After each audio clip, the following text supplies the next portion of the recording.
ఓం గం గణపతే నమ. ఓం గం గణపతే నమ. ఓం రాం రామచంద్రాయ నమ. ఓం హ్రీం హరిమర్కట మర్కటాయ స్వాహ.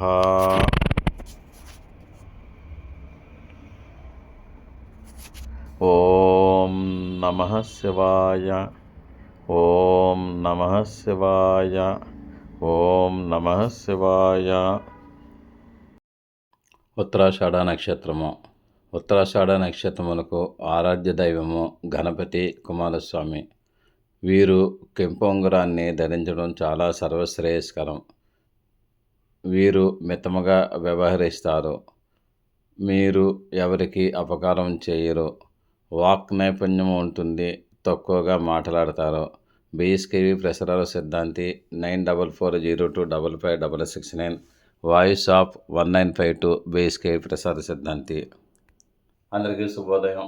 నేను మీ సిద్ధాంతి బిఎస్కేవి ప్రసారాలని వంశ్రీ పంచముఖేశ్వర జ్యోతిషపీఠం, వాయిస్ ఆఫ్ 1952 బిఎస్కేవి ప్రసాద సిద్ధాంతి, వాయిస్ ఆఫ్ 1952 బిఎస్కేవి ప్రసాద సిద్ధాంతి ఛానల్ ద్వారా మనం ఈ రోజుని ఉత్తరాషాఢ నక్షత్రం గురించి క్లుప్తంగా తెలుసుకోవడానికి ప్రయత్నం చేద్దాము.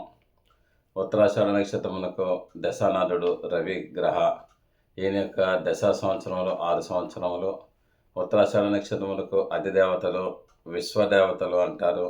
ఈ యొక్క విశ్వదేవతలు వసు, సత్య, క్రతు, దక్ష, కాల, కామ, ధృతి, కురు, పురూరవ, మాద్రవ అనే 10 మంది ఉన్నారు. ఈ యొక్క ఉత్తరాషాఢ నక్షత్రములకు ఆరాధ్య దైవం గణపతి కుమారస్వామి. ఈ యొక్క ఉత్తరాషాఢ నక్షత్రమునకు మొదటి పాదానికి గురువు, 2, 3, 4 పాదాలకి శని అధిపతులు అవుతారు. తర్వాత ఉత్తరాషాఢ నక్షత్రమునకు రంగులు అదృష్ట రంగులు ఎరుపు రంగు, అదే దానిమ్మపండు రంగు వస్తుంది. తర్వాత ఉత్తరాషాఢ నక్షత్రమునకు అదృష్ట సంఖ్యలు 1, 10, 19, 28. ఉత్తరాషాఢ నక్షత్రములకు అదృష్టకర వారములు ఆదివారం, మంగళవారం, బుధవారం ఉంటాయి. అయితే ఉత్తరాషాఢ నక్షత్రములకు జాతి కెంపు ఉంగరాన్ని ధరించాలి. అది 2.5 నుంచి 3.5, 4.5 క్యారెక్టర్లు ధరించవచ్చు. అది కూడా దానిమ్మ గింజ రంగులో ఉంటుంది. అది కూడా రైట్ హ్యాండ్ రింగ్ ఫింగర్, కుడి చేతి ఉంగరపు వేలుకి ధరిస్తే మంచి ఫలితాలు వస్తాయి. అయితే ఉత్తరాషాఢ నక్షత్రంలో జన్మించిన వాళ్ళు మితంగా వ్యవహరిస్తారు. అది మాటలలో కానీ చేతలలో కానీ అన్నిటిలోనూ కూడా మితం, అన్నట్టే రిజర్వ్డ్గా ఉంటారని చాలా చెప్పవచ్చు. వీళ్ళకి వినయ విధేయతలు చూపిస్తారు. పెద్దల పట్ల వినయం విధేయత చూపించే అవకాశాలు ఉన్నాయి. వీళ్ళకి ఏ పని చేసినప్పటికైనా చేయించుకున్న వాళ్ళకి వీరి తరపుని ఎవరిని ఏదైనా పని చేస్తే వాళ్ళకి కృతజ్ఞతాపూర్వకంగా ఉంటారు. అంటే థ్యాంక్స్ చెప్తూ ఉంటారనమాట. వీళ్ళు అనేక రకాలుగా తెలివైన వారు. అంటే ఇంటర్నల్గా చాలా తెలివైన వాళ్ళు అవుతారు. సమయ సందర్భానుసారంగా మాట్లాడుతూ ఉంటారు. చాలా తక్కువగా మాట్లాడతారు. వీరు నీతివంతులు. వీలైనంత వరకు 90% నీతిగానే ఎతికల వేలోనే వెళ్ళే అవకాశాలు ఎక్కువగా ఉన్నాయి. వీళ్ళకి సహాయ సహకారాలు చేసే ఫ్రెండ్స్, అంటే హెల్పింగ్ నేచర్ గల ఫ్రెండ్స్ వీళ్ళకి ఎక్కువగానే ఉంటారు. అంటే వీళ్ళకి ఫ్రెండ్స్ వల్ల వీళ్ళు లాభపడతారని చెప్పవచ్చు. నెక్స్ట్ వీళ్ళకి కపటం అన్నది ఏంటి తెలియదు, మోసం అన్నది కూడా ఏంటో తెలియదు. అయితే జాతకరీత్యా క్యారెక్టర్ స్థానంలో, పంచమ స్థానంలో కానీ చెడ్డ గ్రహం ఉంటే ఏమో మనం ఏం చెప్పలేము. నెక్స్ట్ వీళ్ళకి సానుభూతి పరులు, ఎక్కువగా సానుభూతి చూపిస్తుంటారు. మనుషుల మీద, జంతువుల మీద, అన్నిటి మీద కూడా పేదవారు అన్నట్టు కనికర భావంతో ఉంటారు. వీళ్ళు సాధారణంగా కూడా ఎవరికి కూడా వారంతట వారు అపకారం చేయరు. అలాగనే వీరిని ఎవరైనా సరే ఏమైనా అన్నట్టయితే పడరు కూడాను. వీరంతటి వీరు మటుకు అపకారం చేసే అవకాశాలు ఏమాత్రమూ లేవు, ఉండవు కూడాను. వీళ్ళు నమ్రతతో ఉంటారు. అంటే గౌరవంగా ఉంటారు. ప్రతి వాళ్ళతోటి కూడా గౌరవ భావాలు వీళ్ళకి పురిగిపుచ్చుకుంటారు. వీళ్ళు ఏ పని చేసినా శ్రమానంతర లాభాలు అధికంగానే ఉంటాయి. ఒక వర్క్ చేశారు, దాని తగ్గ ఫలితాన్ని వీళ్ళు పొందుతారు. తర్వాత లాభం వీరు పొందాలన్నట్టయితే దానికి తగ్గ శ్రమ చేస్తుంటారు. ఏది కూడా అన్యాయార్జితంగా వీళ్ళు డబ్బు సంపాదించరు. తన యొక్క వంతు కష్టాన్ని తను పడుతూ ఉంటారు. వీళ్ళు శ్రమానంతర ఫలితాలు లాభాలుంటాయి. వీళ్ళు ఉన్నత స్థితికి చేరుకుంటారు. వీళ్ళు కష్టే ఫలి సుఖే ఫలి, కష్టపడాలి సుఖం అనుభవించాలి అనే యొక్క పద్ధతి ప్రకారంగా వీళ్ళు ఉండే అవకాశాలు ఎక్కువగా ఉన్నాయి. వీళ్ళు స్టార్టింగ్‌లో పోరాటం బాగా చేస్తుంటారు. తర్వాత నెమ్మదిగా కంట్రోల్ అవుతూ ఉంటారు. అంటే ప్రారంభ దశలో వీళ్ళు ప్రతి విషయంలోనూ కూడా కష్టపడే అవకాశాలు ఉన్నాయి. కష్టపడతారు. వీళ్ళకి కుటుంబం సమస్తం కూడా వీళ్ళకి దాసోహం అంటుంటారు. ఉత్తరాషాఢ నక్షత్రంలో పుట్టిన వాళ్ళకి కుటుంబం సరెండర్ అవుతుంటుంది. చిన్నప్పుడు తల్లి, తండ్రి, తాత, ముత్తాత, తర్వాత మనవలు వీళ్ళందరూ కూడా వీళ్ళు చెప్పుచేతలు ఉంటారు. వివాహం అయ్యాక భార్య బంధువులు, తర్వాత తన యొక్క పిల్లలు, తన యొక్క మనవలు వీళ్ళందరూ కూడా వీళ్ళు చెప్పిన మాట వింటుంటారు. అంటే వీళ్ళకి ఒక విధంగా చెప్పాలంటే నాయకత్వ లక్షణాలు ఉంటాయి, లీడర్షిప్ క్వాలిటీస్ ఉంటాయి. ఆ యొక్క క్వాలిటీస్ని కూడా వీళ్ళు తరచు మెయింటైన్ చేస్తూనే ఉంటారు. వీళ్ళు ధార్మికమైన వారు, ధర్మ పద్ధతులు ధర్మంగా ఉంటారు. ధార్మికమైన బుద్ధులు వీళ్ళకి ఉండే అవకాశాలు ఎక్కువ ఉన్నాయి. వీళ్ళకి వాక్ నైపుణ్యం ఉంటుంది. అంటే మాట్లాడే విధానం వీళ్ళకి తెలుస్తుంది. ఎక్కడ ఏ సందర్భంలో ఏ మాట మాట్లాడాలి, ఎవరు ఏ ప్రశ్న అడిగితే దానికి కరెక్ట్ జవాబు చెప్పాలి అన్నది వీళ్ళు ఆలోచన చేస్తుంటారు. వీళ్ళు తడబడరు. అంటే వీళ్ళకి షేక్ అవ్వరు అయ్యే అవకాశాలు కూడా ఏమీ లేవు. వీళ్ళు వాక్ నైపుణ్యం చాలా బాగానే ఉంటుంది. వీళ్ళు తక్కువగా మాట్లాడతారని చెప్పాను కదా నేను. ఎప్పుడైతే వాక్ నైపుణ్యం అంటే మాట్లాడే శక్తి వీళ్ళకి ఉందో, నిపుణత ఉందో, వీళ్ళకి తక్కువగా మాట్లాడే అవకాశం కూడా ఉంటుంది. తక్కువగా మాట్లాడతారు, ఎక్కువగా ఆలోచన చేస్తుంటారు. శ్రీకృష్ణ భగవానుడు తక్కువగా మాట్లాడుతూ ఉంటాడు, ఎక్కువగా ఆలోచన చేస్తుంటాడు. అప్పుడు ఎదుటివారి యొక్క మనసు మనకు అర్థం అవుతుంది.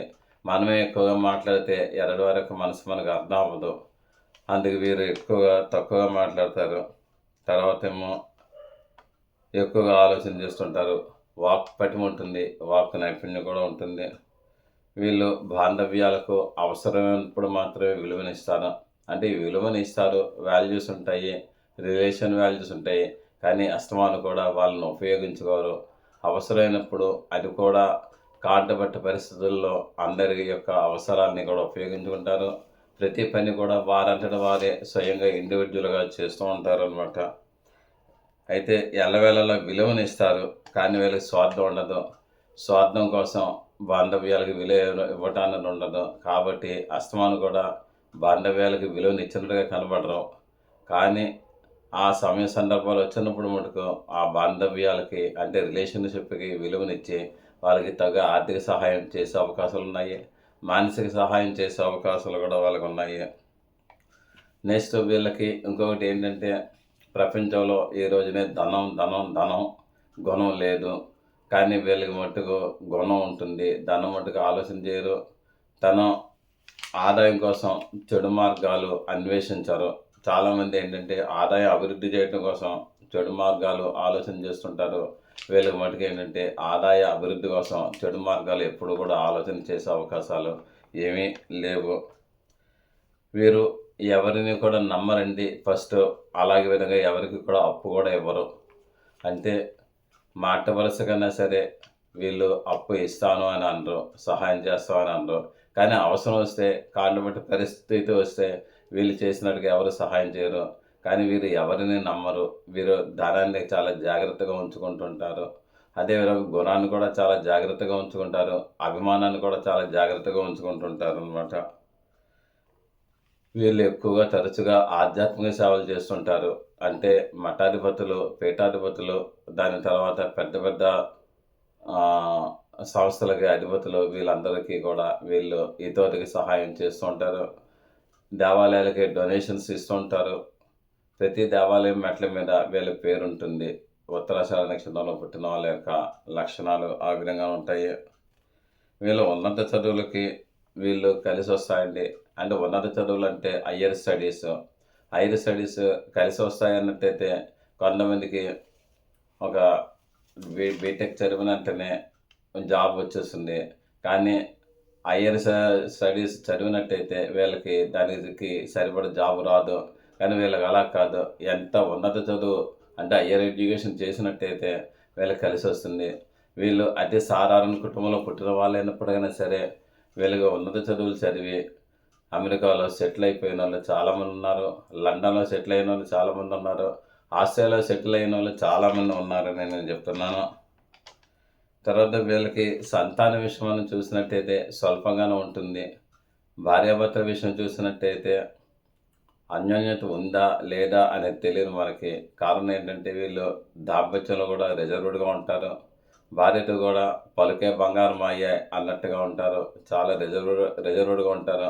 వీళ్ళ మనసు అర్థం చేసుకోవడానికి బ్రహ్మదేవుడికి కూడా అర్థం అవ్వదు. వీరు లోతుగా అంటారు. వీరు తెలివితేటల్లో తల్లిదండ్రులకు కూడా మించిపోతారు. అంటే వీళ్ళకి సాధారణంగా తెలివితేటలు అధికంగా ఉంటాయి. కానీ వీళ్ళు తల్లిదండ్రులు 100% తెలివైన వారైతే వీళ్ళు 200% తెలివైన వాళ్ళుగా ఉండే అవకాశాలు ఎక్కువగా ఉన్నాయన్నమాట. వీళ్ళు అనేక రకాల చదువులు చదువుతుంటారు. చిన్న చదువు నుంచి పెద్ద చదువు చదువుతారు. వీళ్ళకి జనరల్ నాలెడ్జ్ అంటే లోక జ్ఞానం ఎక్కువగా ఉండే ఇది ఉంది. తర్వాత వీళ్ళు ఏ ప్రొఫెషన్స్ ఎన్నుకుంటారో అన్నట్టయితే మటుకు టీచింగ్ ప్రొఫెషన్ ఎన్నుకునే అవకాశం ఉంది. అంటే ఉపాధ్యాయ వృత్తి, టీచింగ్ బోధనా వృత్తి ఉంది. తర్వాత లా చదువుతారు. అంటే జడ్జెస్, అడ్వకేట్స్ అయ్యే అవకాశాలు ఉన్నాయి. వీళ్ళకి బ్యాంక్ జాబ్స్ కూడా వస్తాయి. అంటే జాతకంలో రవి బుధులు కలిసినట్టయితే బ్యాంక్ జాబ్స్ వచ్చే అవకాశాలు ఇంకా ఎక్కువగా ఉన్నాయి. వీళ్ళకి రాజకీయంలో కూడా షైన్ అవుతారు. అంటే పాలిటిక్స్ వీళ్ళకి డెవలప్మెంట్ ఉంటుంది. వీళ్ళు అంబాసిడర్స్ ఉంటారు. అంటే కేంద్రంలో కానీ అది దేశ విదేశాల్లో కూడా రాయబారులు అంటారు. రాయబారులు చేసే అవకాశాలు కూడా ఉన్నాయి. తర్వాత వీళ్ళు సాధారణ జనాలు అయినట్టయితే వీళ్ళు ఒకళ్ళకి గొడవలు ఉన్నట్టయితే రాయబారత్వం చూసి అంబాసిడర్గా అయ్యి వీళ్ళు ఆ యొక్క గొడవలను సెటిల్ చేసి వీళ్ళు ఆ ఇద్దరికి కూడా నేమ్ అండ్ ఫేమ్ తెచ్చే అవకాశాలు ఎక్కువ ఉన్నాయి. హెల్త్ డిపార్ట్మెంట్స్లో వీళ్ళు జాబ్ చేసే అవకాశాలు ఉన్నాయి. అంటే ఆరోగ్య సంస్థలు అందులో కూడా జాబ్ చేస్తారు. డాక్టర్స్గా జాబ్ చేస్తారు. తర్వాత క్లర్క్స్గా జాబ్ చేస్తారు. కాంపౌండర్స్గా జాబ్ చేస్తారు. అనేక రకాల జాబులు ఉన్నాయి. వీరికి గవర్నమెంట్ జాబ్స్ ఎక్కువగా వచ్చే అవకాశాలు ఎక్కువ ఉన్నాయి. వీళ్ళు ఇంటర్నేషనల్ బిజినెస్ చేస్తారు. అంతర్జాతీయ వ్యాపారం కూడా వీళ్ళకి అన్ని విధాలు కూడా బాగుంటుంది. నెక్స్ట్ వీళ్ళకి మెడిసిన్ మంచిది. చదువు కానీ లేదు అన్నట్టయితే ఉద్యోగం కానీ లేదు అన్నట్టయితే మెడికల్ షాప్స్ పెట్టుకోవడం కానీ, ఫార్మసిస్ట్ కానీ, తర్వాత పారా మెడికల్ జాబ్స్ కానీ వీళ్ళకి మంచిది. వీళ్ళకి మిలిటరీ జాబ్స్ కూడా చాలా మంచిది. దేశ రక్షణ, ఆర్థిక రక్షణ, తర్వాత నావికాదళంలో ఉద్యోగాలు కూడా వస్తాయి. వీళ్ళకి మటుకు ఏంటంటే కామెంటేటర్స్, వ్యాఖ్యాతలుగా కూడా వీళ్ళు పనిచేసే అవకాశాలు ఉన్నాయి. తర్వాత వీళ్ళు పాడి పంటలు వృత్తులు వీరికి కలిసి వస్తాయి. అంటే అగ్రికల్చర్ అండ్ ప్యాడీ. తర్వాత వీళ్ళకి ఆవులని, గేదెలని పెంచి పాలేమో తీసి వీళ్ళకేమో అందరికీ సప్లై చేయడం ఉంటుంది. గోసేవ వీళ్ళకి అన్ని విధాలు కూడా బాగుంటుంది. నెక్స్ట్ వీళ్ళకి వ్యాపారం అన్ని విధాలు కూడా బాగుండే అవకాశాలు ఉన్నాయి. అందుకే ఎక్కువగా ఉత్తరాషాఢ నక్షత్రంలో పుట్టిన వాళ్ళు వ్యాపారవేత్తలు అవుతారు. నెక్స్ట్ వీళ్ళకి ఏ యొక్క వ్యాపారం చేసినప్పుడైనా సరే తెలివితేటలు అధికంగానే ఉంటాయి. అంటే ఉత్తరాషాఢ 1వ పాదంలో పుట్టిన వాళ్ళకి ధనుసు రాశిలో ఉంటారు కాబట్టి వీళ్ళకి వ్యాపారంలో కూడా అదృష్టం కలిసి వస్తుంది. మఠాధిపతులు, పీఠాధిపతులు అవుతారు. ఉత్తరాషాఢ 2, 3, 4 పాదాలు పుట్టిన వాళ్ళు మకర రాశి కాబట్టి శని అధిపతి కాబట్టి వీళ్ళు పాడి పంటలు, కృషి, గోరక్షణ, వర్తక వ్యాపారాలు కూడా చేస్తుంటారు. నెక్స్ట్ వీళ్ళకి సాధారణంగా కొంచెం వచ్చే ఆరోగ్యాలు, అనారోగ్యాల గురించి చెప్తున్నాను. వీళ్ళకి ఆర్థరైటిస్ ఉంటాయి. తర్వాత హార్ట్ స్ట్రోక్ ఉంటాయి. అన్నట్టయితే హై బ్లడ్ ప్రెషర్, లో బ్లడ్ ప్రెషర్ వచ్చే అవకాశాలు ఉన్నాయి. హైపర్ టెన్షన్ వచ్చే అవకాశం ఉంది. హైపోథైరాయిడ్ వచ్చే అవకాశాలు ఉన్నాయి. వీళ్ళకి స్కిన్ ర్యాషెస్ రావచ్చు. తర్వాత కంటి సమస్యలు కూడా రావచ్చు. వీళ్ళకి లంగ్స్ ప్రాబ్లం కూడా రావచ్చు. ఏది ఏమైనప్పుడైనా సరే వీళ్ళు సూర్యగాయత్రి మంత్రాన్ని జపం చేసినట్టయితే బాగుంటుంది. గణపతి మంత్రాన్ని జపం చేసినట్టయితే బాగుంటుంది. శ్వేతార్ఘ గణపతి యొక్క వినాయకుడిని జేబులో పెట్టుకోండి. వీళ్ళకి అన్ని విధాల మంచి ఫలితాలు వస్తాయి. మీరు నేను చెప్పినట్టుగా ఫాలో అవ్వండి. పెంపొంగరాన్ని రైట్ హ్యాండ్ రింగ్ ఫింగర్కి అంటే కుడి చేతి ఉంగరవేలు పెట్టుకోండి. మీకు అన్ని విధాలు మంచిగా ఉంటుంది. శుభం భూయాత్. ఆయురారోగ్య ఐశ్వర్య అభివృద్ధి రస్సు. సదా భగవత్ సేవలో మీ సిద్ధాంతి బిఎస్కేవి ప్రసరరావు. మరలో ఇంకొక వీడియోతో మనం కలుద్దాము. శుభం భూయాత్. ఈ వీడియో మీకు నచ్చినట్లయితే లైక్ చేయండి, సబ్స్క్రైబ్ అవ్వండి, మీ ఆత్మీయులందరికీ షేర్ చేయండి. మీ అమూల్యమైన అభిప్రాయములను కామెంట్ రూపంలో తెలియజేయండి. దూర ప్రాంతంలో ఉన్నవారికి, ప్రత్యక్షంగా మమ్మల్ని కలవలేని వారికి ఆన్లైన్ ద్వారా సర్వీసెస్ అందివ్వగలము. గూగుల్ పే, ఫోన్పే ద్వారా మాకు money అందజేయవచ్చు.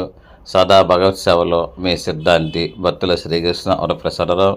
9440255669. Thank you for your careful reading of this lesson. See you again tomorrow. సిద్ధాంతి బత్తుల శ్రీకృష్ణ వరప్రసాదరావు. మీరు శ్రద్ధగా ఈ పాఠం విన్నందుకు ధన్యవాదములు. మరల రేపు కలుద్దాం. మీ సిద్ధాంతి Battula Srikrishna Varaprasadarao. Voice of 1952 BSK ప్రసాద సిద్ధాంతి ఛానల్ 9440255669. ఓం నమః శివాయ నమః.